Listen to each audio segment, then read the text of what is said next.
What role should healthcare reform play in reproductive rights and gender affirming care? It's not just about hospitals or laws, it's about who gets to feel safe, respected, and cared for in their own body. Reform is supposed to make healthcare fairer and more accessible, but in this case, it also decides whose choices are recognized and whose are ignored. The way we shape healthcare today will define whether it protects people's freedom or limits it.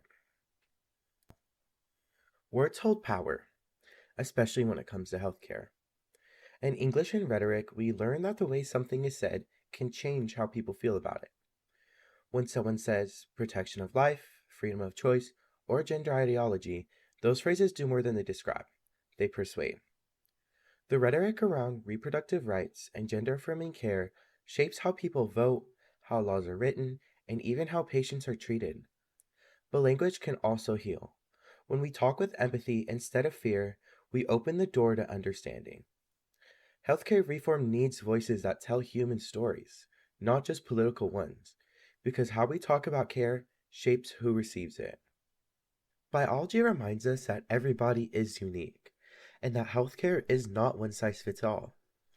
Reproductive and gender affirming care rely on understanding hormones, genetics, anatomy, and mental health. In reproductive care, safe access to contraception and pregnancy support reduces complications and improves outcomes. In gender affirming care, research shows that access to hormone therapy and transition related procedures significantly lowers rates of depression and suicide. Science does not make moral judgments, it provides evidence.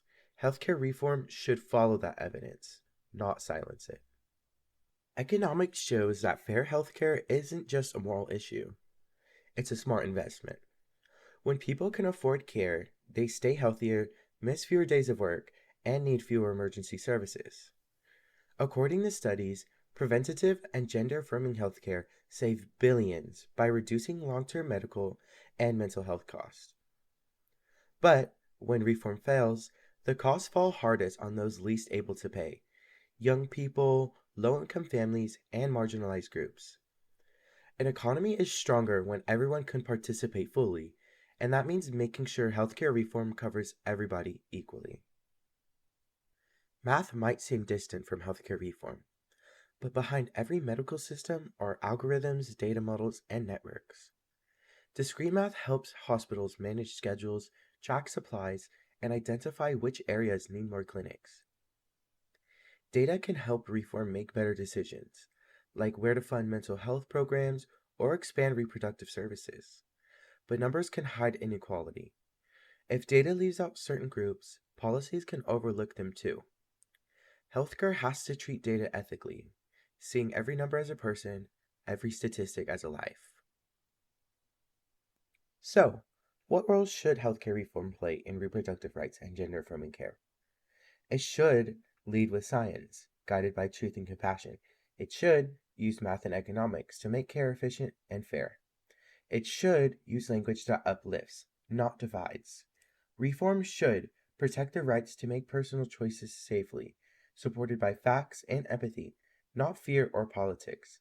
The future of healthcare depends on whether we treat people as problems to fix or lives to protect. And if reform truly means progress, then it should bring up every person and everybody forward together.